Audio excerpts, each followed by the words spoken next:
नमस्कार, मी बाबासाहेब वाल्मिक साताळकर, राहणार नागडे येथील शेतकरी असून ओम गायत्री नर्सरीचं हे लाल कांद्याचं बियाणं घेतलेलं होतं आणि मला बियाणाला अडचण नाही येत. त्याचं कारण असं का 1.5 किलोमध्ये माझं जवळ साधारणतः 25 गुंठे क्षेत्र लागलेलं आहे 1.5 किलो बियाणात. आणि त्याचं पण म्हणजे ज्यावेळेस नर्सरी करतो त्यावेळेस मी प्रत्येक वेळेस कोणतंही बियाणं असो, घरचं असो किंवा नर्सरीचं असो, ट्रायकोची हे करून मग बियाणं टाकतो. लागवडही व्यवस्थित आहे. आज कांदा हा 70 दिवसात झालेला आहे आणि 20 दिवसात कांदा काढलेला आहे. कांद्याची साईजही चांगली आहे आणि डोंगळे आले नाही, त्यामुळं बियाणं चांगलं आहे. हे जे नवीन शेडचे जे बियाणं आलेले आहे हे खरोखर चांगले बियाणं आलेले आहे आणि याचा वापर करायला पाहिजे.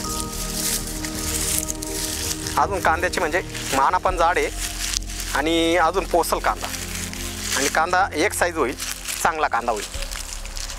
आपण घरगुती बियाणं वापरतो, परंतु 2-3 वर्षांनी कोय ना एक वेळेस नर्सरीचं बियाणं आणून त्याच्यापासून आपण बीज उत्पन्न करायला पाहिजे.